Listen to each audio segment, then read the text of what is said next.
사람들 중에는요, 그 사람 가까이 가면 기분이 좋아지는 사람이 있는데요, 반대로 곁에 가면 기분이 나빠지는 사람도 없지 않아 있기도 합니다. 우리는 어떤 종류의 사람일까요? 그것은 분명히 내가 대하는 상대방으로부터 그에 관련된 어떤 영향들이 전달되는 것이 있기 때문이겠죠. 병원에 가서 의사를 만나서 진료를 받게 되면 같은 내용의 진단의 결과라고 할지라도 어떤 의사들은 환자들에게 용기와 위로를 주기도 하지만은 어떤 의사들은 같은 결과를 말해주는데도 환자에게 걱정과 두려움을 안겨주는 그런 경우들도 있는 것을 볼 수 있습니다. 이것은 분명히 의사가 어떤 사람이냐에 따라 달라지겠죠. 어떤 성품이나 어떤 성향을 가졌느냐에 따라서 이런 차이가 나는 결과가 발생이 되는 것일 겁니다. 매사에 부정적인 생각과 말을 하는 사람과 함께 지낸다는 것은 굉장히 괴로운 일이 되기도 합니다. 왜냐하면 싫으면서도 영향을 받을 수밖에 없는 것이 사람의 약함이기 때문인 것이죠. 그래서 우리는 어떤 사람과 함께 지낼 것인가 라고 하는 것을 결정하는 것도 참 중요하고요. 더 나아가서 우리 자신들도 역시 어떤 사람이 되어서 살 것인가를 정하는 것도 굉장히 중요한 부분이 아닐 수 없는 것입니다. 사람이 항상 좋은 말만 하고 살 수는 없을 겁니다. 좋은 말만 하고 살 수 있다면 이런 고민 자체가 처음부터 필요 없어지겠죠. 세상에는 옳은 일도 많지만 옳지 않은 일도 많이 발생하지 않습니까? 그렇기 때문에 옳지 않은 일들에 대해서는 옳지 않다라고 말할 수도 있어야 되는 것이 아니겠습니까?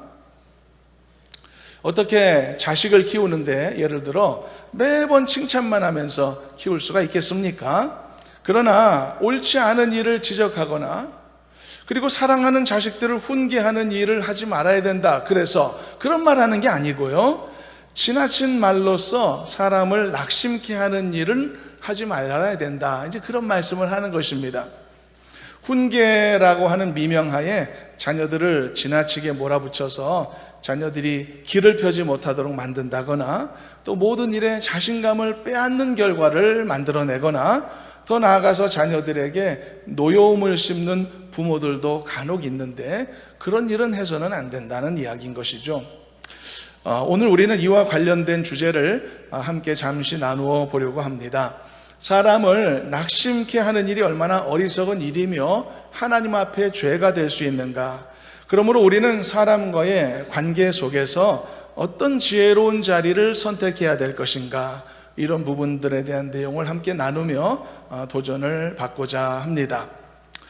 자, 오늘 본문의 내용은 이런 것입니다. 르우벤과 갓지파 두 개 지파가 요단 동편에서요, 자신들의 영토를 취하고 싶어서 모세에게 그 사실을 요청하는 내용이 담겨져 있는데요.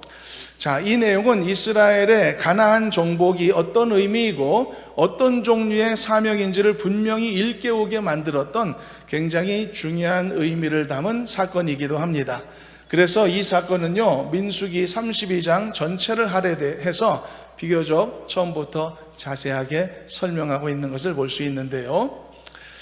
지금 요사이 살펴보고 있는 성경이 민수기인데 이제 이 민수기 내용이 이제 거의 마무리되고 있는데요. 그런데 이 민수기 내용의 배경이 어디인가? 이스라엘 백성들이요, 요단강 동편에 모압 평지에 다다랐을 때 이루어졌었던 그런 사건이 대부분의 기록입니다.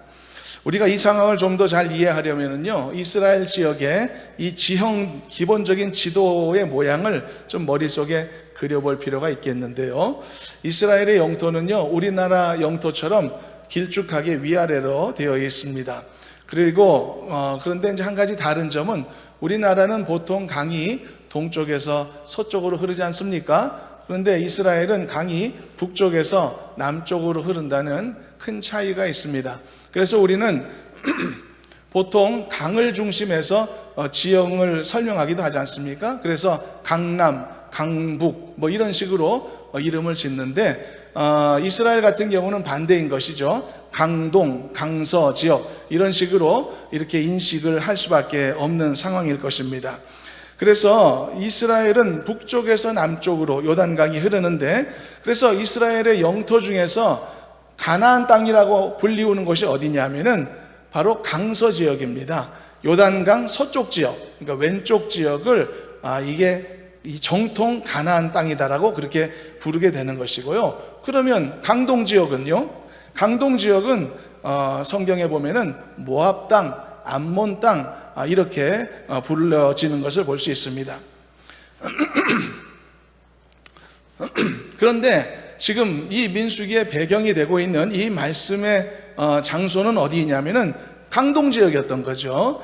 요단강 동쪽 지역이었던 것이죠. 이 동쪽 지역은 굉장히 광활한 토지였었습니다. 그래서 이 이스라엘 백성들은 이곳에 한동안 정착해 있으면서 이제 강만 건너면 강서 지역, 가나안 땅을 정복할 수 있게 되어 있기 때문에 이제 정복을 위한 준비를 갖추는 그런 시기였었던 것이죠. 그렇다면 이 말은 무엇을 의미하느냐 하면은 이스라엘은 이미 요단강 동쪽 지역에, 즉 강동 지역에 안정적으로 장기간을 거주할 수 있도록 땅이 확보되었었다는 의미인 것이겠죠. 요단강 동쪽에 분포하고 있던 모압 족속이나 암몬 족속을 이스라엘이 이미 제압한 바가 있었고요. 그리고 민수기 앞에서 우리가 보았듯이 아모리 족속이라든지 미디안 족속 같은 경우는 완전히 이스라엘이 멸절시켰단 말이죠. 그래서 상당히 넓은 요단강 동편, 강동 지역을 이스라엘이 떡하니 차지하게 되어 있었단 말입니다. 그런데 요단강 동청 강동 지역도요 상당히 비옥한 토지였단 말이죠. 가나안 땅 못지 않았었다는 것이죠. 그렇지만 진정한 의미의 가나안 땅은 강서 지역이었기 때문에 이스라엘 백성들은 모두가 다 한 명도 빠짐없이 그 아까운 땅을 놔두고서 요단강을 건너 가나안 땅으로 전진해야만 하는 상황이었던 겁니다. 그런데 그 상황에서 돌발 상황이 발생하게 되었던 거죠. 그것은 이스라엘의 12개 지파 중에서요 루벤과 갓 지파가요 이미 이스라엘이 차지했던 요단강 동편 이 강동 땅에 좋아하는 그런 마음이 들었던 것이죠. 마음에 들었던 것입니다. 왜냐하면 이 모압 평지가 많은 가축들을 기르고 먹이기에는 아주 최적의 장소로 보였기 때문이죠. 그래서 이 두 지파가요 하루는 모세를 찾아갑니다. 그리고는 말하기를, 모세여, 우리 두 지파는 그냥 이 강동 지역에 남아있고 싶습니다 라고 말을 했던 거죠. 그리고 덧붙여서, 그러니까 우리는 요단강 건너 강서 지역에 갈 필요가 없을 것 같아요. 그냥 우리는 여기 있을게요 라고 말하게 된 것입니다. 그 내용이 본문 5절인데 한번 읽어보고 가도록 하겠습니다. 본문 5절 말씀 자, 함께 합독합니다. 또 이르되 우리가 만일 당신에게 은혜를 입었으면 이 땅을 당신의 종들에게 그들의 소유로 주시고 우리에게 요단강을 건너지 않게 하소서. 자, 이 말은 결과적으로 무슨 의미냐 하면은 이제 막 가장 중요한 민족의 수권이 있었죠. 그게 뭐냐면 가나안 땅을 차지하는 정복 전쟁인데, 이 전쟁이 시작되려는 순간 이탈자들이 생겨나려고 했다는 뜻인 것입니다. 더군다나 르우벤과 갓 지파는 12지파 중에서도 아주 규모가 큰 지파들이었기 때문에 이들이 가나안 정복에 빠지겠다고 이야기를 했던 겁니다.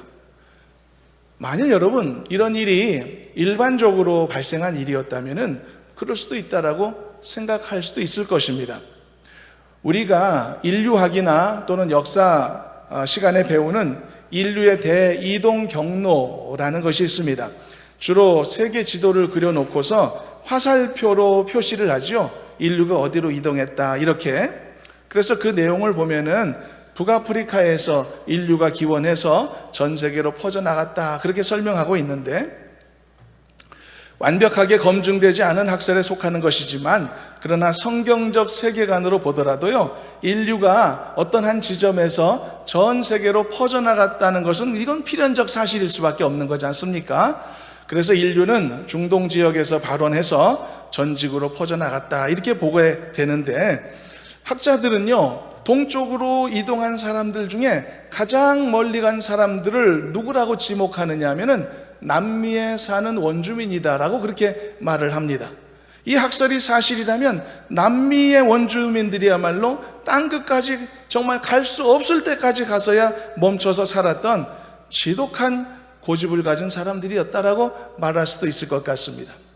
반대로 어떤 사람들은 동쪽으로 이동하다가 중앙아시아쯤에 머물러서 거기 정착했을 거고, 또 어떤 사람은 조금 더 동쪽으로 이동하여서 이 중국 땅에 멈추어서 정착을 했을 것이고, 어떤 사람은 만주로, 어떤 사람은 이 한반도까지 끝자락까지 와서 더 이상 갈 곳이 없다 판단해 정착했을 것이고, 어떤 사람들은 계속 동쪽으로 이동해서 바다 건너 알래스카까지 가고 거기서 계속 전진해 내려와서 북아메리카, 남아메리카까지 오게 되어서 정착했을 것이다. 이런 이야기가 되는 것이죠.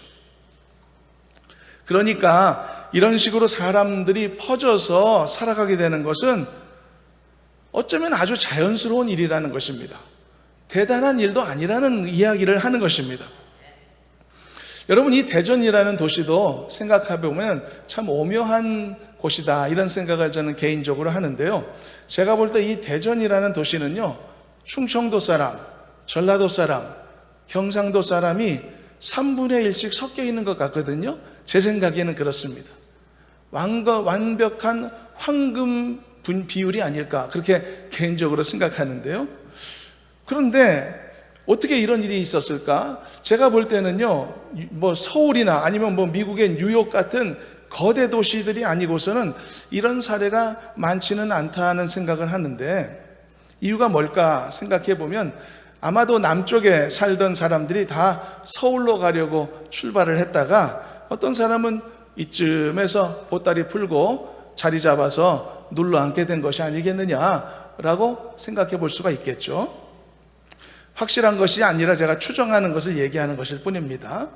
그러니까 지금 본문의 이 상황은 그리 유별난 상황이 아니다, 호들갑 떨 일이 아니다, 이제 그런 말씀을 지금 하고 있는 것입니다. 자기가 살 곳을 정하는 것은 누구한테나 중요한 일이죠. 그렇기 때문에 어떤 정치적인 고려나 또는 어떤 주변의 관계적인 고려가 있을 수는 있겠죠, 그걸 정할 때. 하지만 대부분 이런 고려 상황에 좀처럼 흔들리지 않는 영역이 바로 자신의 이 영구히 주거지를 결정하는 일이 아니겠습니까? 그만큼 그것은 중요한 일이라는 거죠. 자, 그렇다면 이런 선택을 하려는 두 지파들에게 모세가 어떻게 반응했을까요? 그래, 충분히 있을 일이지, 우리가 영원히 같이 할 수 있겠어? 그렇게 허락해 줬을까요? 아니면 함께 하지 못해 아쉬운 마음을 가졌을까? 아니면 정반대로 어쩌면 가나안 땅에 들어가서 그 땅을, 강서 지역을 12등분으로 이제 나누어서 가져야 되는데, 아니 이렇게 자발적으로 먼저 두 지파가 빠져주니까 12분의 1로 나누을 거 10분의 1로 나누면 더 많이 가지겠는데, 은근히 좋아했을까요? 그러나 이 말을 들은 모세는 그들을 매우 책망했습니다. 그리고 다음과 같이 말했는데, 한번 내용을 들어보도록 하겠습니다. 본문 6절에서 7절 함께 한번 읽어보시도록 하겠습니다. 읽어봅니다. 모세가 갓 자손과 루벤 자손에게 이르되 너희 형제들은 싸우러 가거늘 너희는 여기 앉아 있고자 하느냐? 너희가 어찌하여 이스라엘 자손에게 낙심하게 하여서 여호와께서 그들에게 주신 땅으로 건너갈 수 없게 하려 하느냐? 모세는 그들을 강한 어조로 책망했습니다. 근데 책망의 이유가 어디에 있었죠?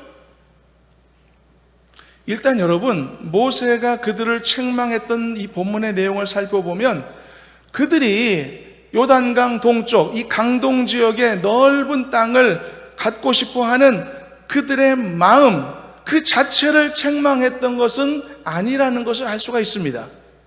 어쩌면 그들도요, 우리들과 마찬가지로 자신들에게 가장 좋은 것을 갖고 싶어 하고 그것을 원하는 그런 마음의 자유를 가질 수도 있는 것 아닙니까?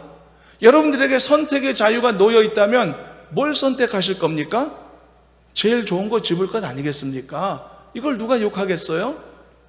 며칠 전에 우리 교회에서 이 노예 고시도 있고 그래서 여러 목사님들이 많이 오시고 했는데요, 근데 이웃교회에서 이렇게 팔고 남은 그런 옷들을 몇 상자를 가져와서 마음대로 가져가시도록 했거든요.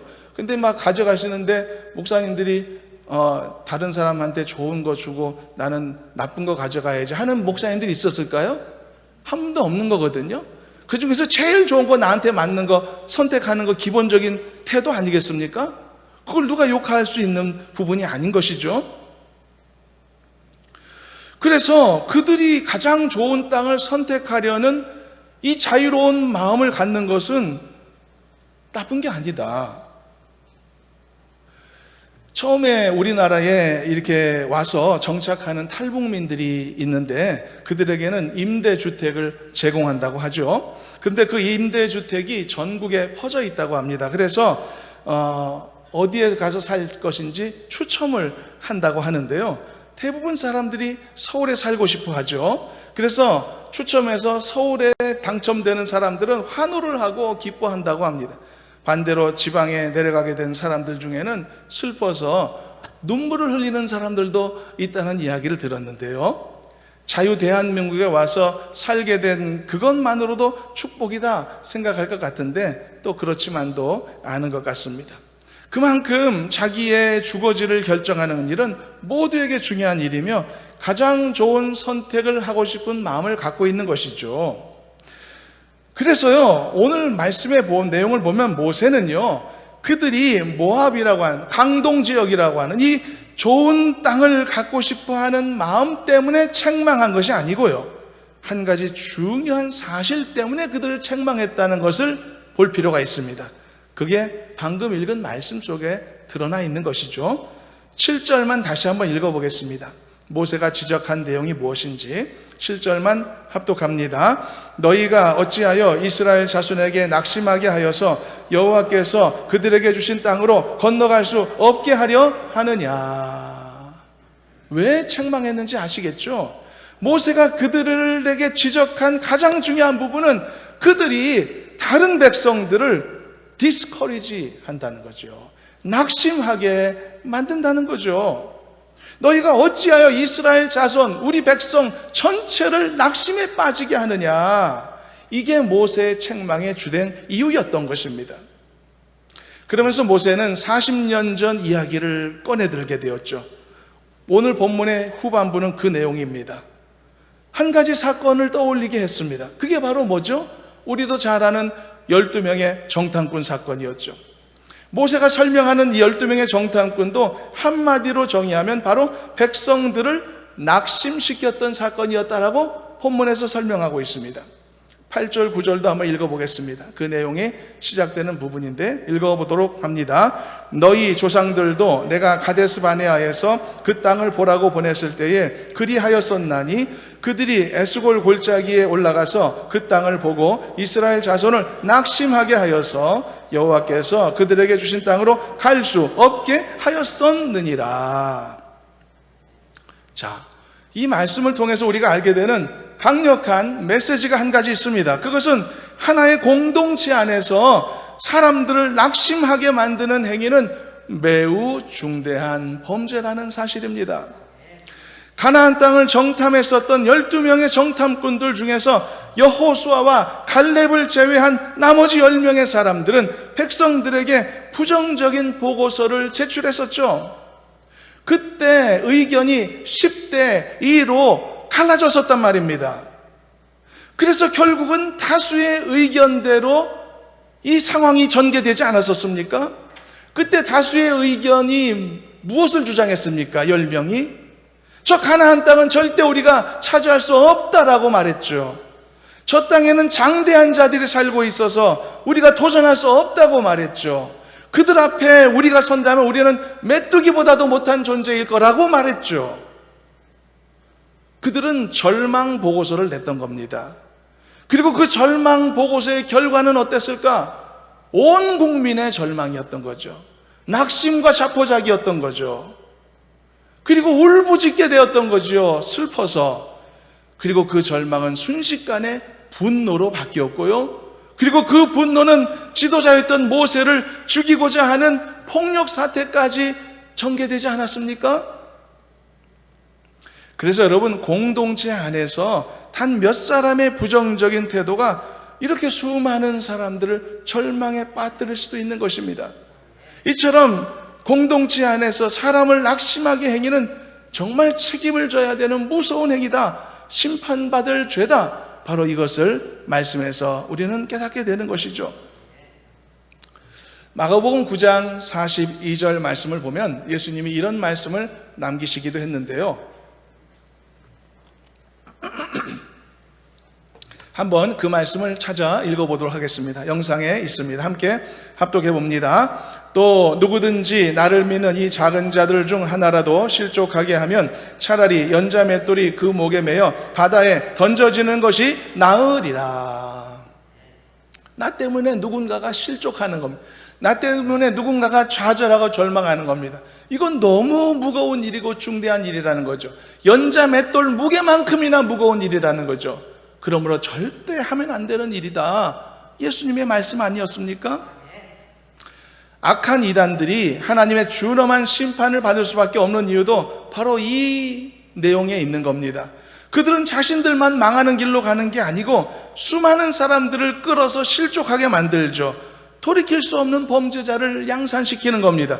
그래서 우리는 절대 낙심해서는 안 되는 것이고요, 누군가를 낙심하게 만드는 역할도 단호하게 거부해야 되는 것입니다. 언제나 디스커리지, 낙심하게 만드는 자 되지 말고 인커리지, 격려하는 사람이 되시기를 주님의 이름으로 당부합니다. 어떤 상황에서도 그리스도인다운 소망을 말하는 사람 되시길 바라고, 주 안에서 잘 될 것을 선포하는 성도가 되시길 바라고, 믿음의 승리를 이룰 것이다가 확신하는 입술 되시기를 바라며, 말씀대로 되어질 거다라고 하고 의심 없이 말할 수 있는 믿음의 사람 되시길 바랍니다. 여호수아와 갈렙 같은 사람처럼 말이죠. 다수가 절망적인 말을 내뱉어하고 하더라도 나는 믿음으로 긍정을 말할 수 있고 믿음으로 하나님의 능력을 소망할 수 있는 그런 사람이 되면 얼마나 좋겠습니까? 자, 그렇다면 이제 그 이후에 조치는 어떻게 됐을까요? 르우벤 갓지파가 요단 동편에서 자신들이 목축하기에 좋은 땅을 갖고 싶어 하는 마음은 그 자체는 비난받을 일이 아니라고 했죠. 그러나 사사로운 욕심 때문에 가나안 땅을 정복해야 되는 이 거대한 민족적 사역에 동참하지 않겠다라고 하는 그들의 생각은 아주 이기적인 것이었기 때문에 다른 사람들을 낙심케 만드는 것으로서 죄에 속한다고 우리가 규정을 했습니다.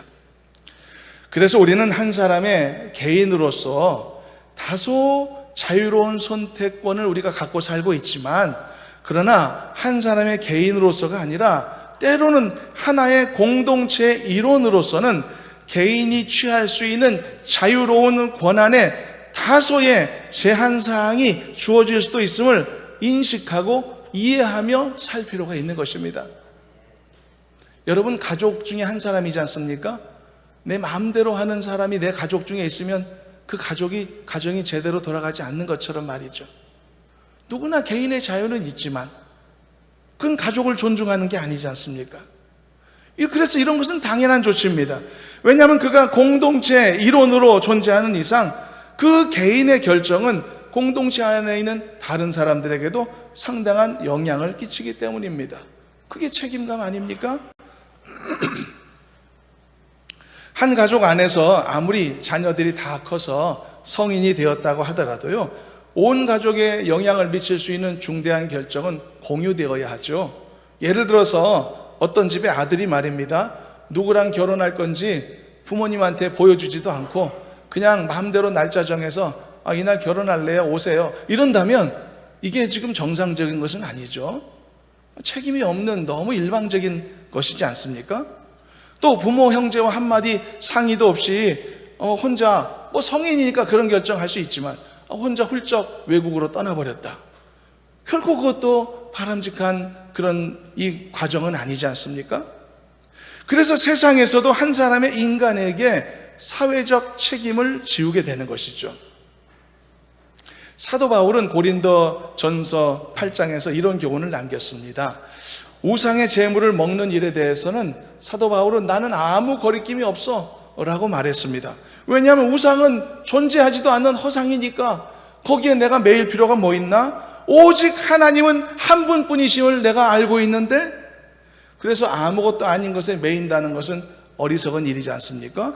그래서 나는 우상의 재물, 그거 아무것도 아니야, 나는 먹을 수 있어, 먹을 자유가 있어 라고 말했죠. 그렇지만 바울은 연이어서 말하죠. 그런데 이 지식은 모두의 것은 아니란 말이죠. 그래서 우리가 가진 자유가, 내가 가진 이 자유가 믿음이 약한 사람들에게 혹시 걸려 넘어지는 돌뿌리가 될 수도 있단 말입니다. 그런 상황이라면 조심해야 된다, 권면한 것이 아닙니까? 이게 배려심인 거죠. 이게 공동체적 책임감인 것이죠. 그래서 만일 여러분, 우리는 다 자유로운 사람들 아닙니까? 진리가 우리를 자유케 한 줄로 믿고 사는 사람들 아닙니까? 그렇기 때문에 우리는 자유를 가진 사람들이 분명합니다. 우리가 외치는 자유는 실존적 자유입니다. 추상적 자유가 아닙니다. 진짜 자유를 얻은 사람들이거든요. 그러나 그렇다고 할지라도 그것으로 인해서 믿음이 약한 어떤 사람들의 양심을 상하게 만든다면 그것은 그리스도인으로서 죄를 짓는 행위다라고 하는 것이 말씀의 가르침 아닙니까? 그래서 바울이 뭐라고 결론 지었는지 아십니까? 한번 읽어보겠습니다. 고린도전서 8장 13절 함께 합독해 봅니다. 그러므로 만일 음식이 내 형제를 실족하게 한다면 나는 영원히 고기를 먹지 아니하여 내 형제를 실족하지 않게 하리라. 놀라운 말씀 아닙니까? 자유에도 공동체적 책임이 뒤따른다는 것을 교훈하는 말씀이죠. 그렇다면 왜 사람들을 낙심케 하는 게 돌이킬 수 없는 죄가 되는가? 그것은 낙심의 결과가 아주 비참하기 때문입니다. 이것을 몇 가지로 나누어 정리하고 간단하게 살펴보고 마무리하도록 하겠습니다. 첫 번째로요, 낙심에 빠지게 되면 하나님의 약속을 성취할 수 없기 때문입니다. 본문 9절을 다시 한번 읽어보겠습니다. 9절 말씀을 합독합니다. 그들이 에스골 골짜기에 올라가서 그 땅을 보고 이스라엘 자손을 낙심하게 하여서 여호와께서 그들에게 주신 땅으로 갈 수 없게 하였었느니라. 모세가 예를 들어서 가나안 정탐꾼 사건 예를 든 내용을 보면 형제들을 낙심하게 만들었던 10명의 부정적인 사람들은 결과적으로 그 사람들뿐만 아니라 모든 사람들을 하나님의 약속 성취를 하지 못하게 만들었던 거잖아요. 그리고 비록 40년 후에나 이렇게 그들의 후손들이 가나안에 들어가기 바로 직전 앞에 놓여있게 되긴 했지만은 낙심에 빠졌던 당시 기성세대들은 다 광야에서 죽고 말았단 말이죠. 그들이 누구였냐? 지금 모세의 말을 듣고 있는, 지금 모세에게 우리는 안 갈게요, 우리는 강동 지역에 남을게요 요청하고 있는 그들의 부모들이었단 말이죠. 모세는 이 사실을 깨닫게 만든 겁니다. 그러면서 낙심에 빠진 자들은 하나님의 약속을 성취할 수 없게 만든다라고 강조하고 있는 것이죠. 그래서 여러분, 낙심하는 행위는 모든 점에서 해롭습니다. 이로울 것이 하나도 없는 것이죠. 그 중에서요, 그리스도인들의 관점과 가치 기준으로 볼 때 낙심이 주는 참담한 결과는 무엇보다도 모세의 설명처럼 하나님의 약속 성취의 실패자가 된다는 사실입니다. 이건 용납할 수 없는 것이죠. 그래서 여러분, 하나님의 자녀된 그리스도인들은 절대 낙심하면 안 될 줄로 믿습니다. 그리고 사람을 낙심하게 해서도 안 됩니다. 두려운 마음으로 경계하며 주의해야 되는 것이죠. 사랑하는 여러분, 낙심하지 않는 담대한 성도 되시기를 축복합니다. 그리고 낙심케 하지도 않는 믿음의 용사로 살아가시기를 주님의 이름으로 축복합니다. 이것이 낙심하게 하는 행위가 돌이킬 수 없는 범죄인 첫 번째 이유였습니다. 전염성이 너무 강하기 때문에. 두 번째, 이제 둘째, 셋째 이유를 더 간단히 살펴보고 마무리합니다. 둘째로 낙심하는 행위가 범죄인 이유는 낙심에 빠지게 된 자들은 하나님의 진노 앞에 서기 때문입니다. 10절 말씀을, 짧은 말씀을 함께 읽어보겠습니다. 읽어봅니다. 그때 여호와께서 진노하사 맹세하여 이르시되, 하나님의 진노하심이 대상이 된다면 누가 빠져나올 수 있을까? 낙심하는 행위, 누군가를 낙심하게 만드는 행위, 이것이 하나님의 진노를 불러일으킨다는 이 사실. 그러므로 이것이 얼마나 신앙의 참된 가치에 반대되는 행위인가를 우리는 깊이 깨닫게 되는 줄로 믿습니다. 얼마나 믿음과 반대되는가, 얼마나 하나님의 신뢰하는 것과 반대되는 행위인가, 얼마나 불신앙적인 모습인가, 이것에 크게 진노하신다는 하나님의 모습을 통해 우리는 충분히 깨닫게 되는 줄로 믿습니다. 그래서 낙심하는 행위 또는 낙심하게 만드는 행위가 돌이킬 수 없는 범죄가 되는 것이죠. 다시 한번 당부합니다. 낙심하지 않는 담대한 용사 되시기를 바랍니다. 어떤 상황에서도 하나님의 함께 하심을 믿고 소망하는 그리스도인으로 남으시기를 바랍니다. 그리고 절대로 누군가를 실족하게 하는 어리석고 무지한 입술을 여지 않는 우리가 되시길 바랍니다. 그래서 여러분들에게 속한 어디에서든지 귀한 역할을 감당하실 수 있기를 바랍니다. 여러분들의 가정에서 이 역할을 감당하시기를 바라고, 우리 교회에서도 이 역할을 감당하시기를 바라고, 여러분들이 속한 어느 곳에서도 낙심케 하지 않고 오히려 사람들을 격려하고 세워주는 그런 긍정의 마인드를 믿음 안에서 선포하고 그리고 널리 전하는 그런 귀한 성도들이 되시기를 주님의 이름으로 축원합니다. 마지막 세 번째, 낙심하는 행위가 범죄인 이유는 낙심에 빠지게 된 자들은 결국은 하나님을 따르지 못하는 낙오자로 남기 때문이라는 거죠. 11절도 읽어보도록 합니다. 11절 읽어봅니다. 애굽에서 나온 자들이 20세 이상으로는 한 사람도 내가 아브라함과 이삭과 야곱에게 맹세한 땅을 결코 보지 못하리니 이는 그들이 나를 온전히 따르지 아니하였음이니라.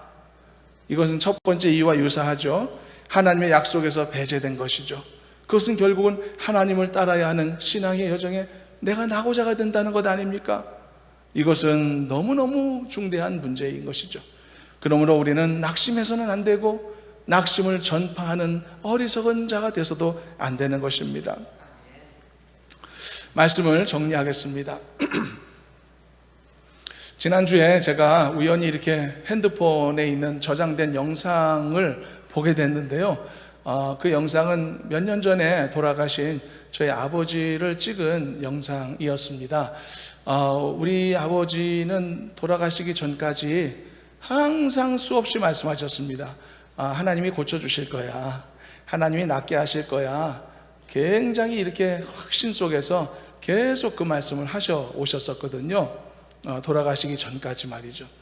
근데 지금 이 영상은 어떤 영상이냐면은 병상에서 아버지와 저와 단둘이 남아 있었을 때 저한테 뭐 하실 말씀이 있으시다고 해서 제가 영상을 켰던 것인데 지난주에 우연히 보게 됐습니다. 내용은 이런 것이었습니다. 우리 아버지가 굉장히 아주 의미 있는 꿈을 꾸셨다는 거예요. 너무 선명한 꿈을 꾸셨는데 꿈의 내용은 우리가 여기서 뭐 나눌 필요는 없겠지만은 그 내용 말은 그겁니다. 하나님이 아버지를 고쳐주실 수밖에 없다. 이건 고쳐주실 것이라는 것을 강하게 암시하는, 누구라도 그렇게 이해할 수밖에 없는 그런 꿈의 내용이었던 것인데요. 그러면서 저한테 그렇게 얘기하시는 겁니다. 내가 이 꿈을 꿨고 누구한테도 말하지 않았는데 나는 하나님이 그래서 고쳐주실 걸로 나는 믿고 있어. 나는 의심하지 않아. 라고 말하는 겁니다. 말씀하시는 겁니다. 그러면서 말씀하기를 내가 지금 너한테 처음 이 꿈을 말해주는 거야. 그런데 내가 꿈을 이렇게 말하지 않은 이유가 있어. 왜냐하면 혹시 내가 고침을 받지 못하고 하나님이 나를 데려가시면 하나님께 영광이 가리워지잖아. 그래서 내가 나만 알고 내가 마음에 간직하면서 믿음으로 기도하고 있어. 그런데 오늘 어떻게 보니 너하고 단둘이 있을 때 너한테 얘기하게 됐네 라고 얘기를 해주셨어요. 그리고 나서 이제 얼마 후에 이제 하나님의 품에 안기셨는데요. 근데 여러분, 끝까지 생명이 다하기 전까지 소망을 말하는 것이 나쁜 일일까요? 잘못된 것일까요? 하나님께서 책망하실까요? 너 착각이야. 이번엔 내가 너 데려갈 건데 너 잘못 생각하고 있어. 야단 맞을까요? 저는 그렇지 않다고 봅니다.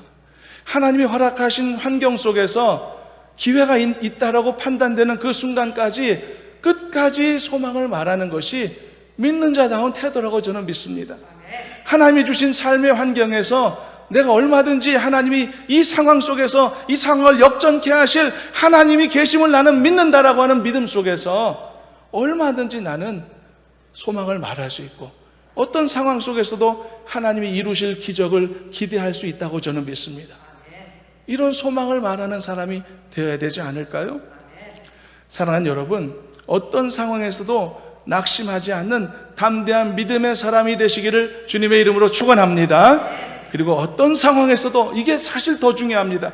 다른 누군가를 낙심하게 만드는 행위에 결코 위험하게 자신을 집어넣지 마시기를 바랍니다. 그리고 그 대상이 가만히 보면은 가까운 사람일 때가 많습니다. 그 대상이 나의 배우자이라고 할지라도, 그 대상이 나의 자녀들이라고 할지라도 그들을 낙심케 하는 나의 육체의 입술은 범죄다고 하는 사실을 잊어버리지 마시기를 바랍니다. 그러면 누구도 실족해서는 안 되는 것이기 때문에, 나 때문에 누군가가 낙심해서도 안 되는 것이기 때문에, 오히려 나로 인해서 사람들이 힘을 얻고, 나로 인해 사람들이 용기를 얻고, 나로 인해 사람들이 더 믿음으로 살아보겠노라고 다시금 결심할 수 있도록 선한 하나님의 도구로서 아름답게 쓰임받는 여러분들이 되셨으면 참 좋겠습니다. 그래서 여러분들이 더욱 견고히 세우는 이 믿음의 긍정의 마인드를 가지시고 여러분들의 각자의 가정을 살려내실 수 있기를 바랍니다. 소망을 말하는 가족이 되시길 바랍니다. 그리고 우리 교회도 구석구석 새롭게 만들어 가실 수 있기를 바라고요. 이 나라, 이 민족도 마찬가지입니다. 이 나라도 깨어서 기도하는 교회와 성도가 있기에 반드시 하나님이 선한 길로 이끄실 것임을 기대하고 소망하는 입술을 닫지 않는 우리가 되었으면 좋겠습니다. 이것이 하나님께서 나와 같은 믿는 자들에게 기대하시는 성도다운 모습이라는 사실입니다. 이처럼 하나님이 기대하시고 기뻐하시는 멋진 성도로 아름다운 역할을 감당하며 살아가는 귀한 성도로 살아가시는 우리가 되기를 주님의 이름으로 축원합니다. 기도하겠습니다. 하나님 아버지, 사랑과 은혜를 감사합니다. 풍성함으로 우리를 채우시고 인도하여 주심을 감사합니다. 우리가 세상에서 결코 낙심하지 않게 하여 주시옵시고 어리석은 입술과 연약한 믿음으로 잘못된 말 하지 않도록 인도하여 주시옵시고 늘 믿음으로 견고히 서고 많은 이들에게도 선한 영향력을 끼칠 수 있도록 인도해 주시옵소서. 예수님의 이름으로 기도드리옵나이다. 아멘.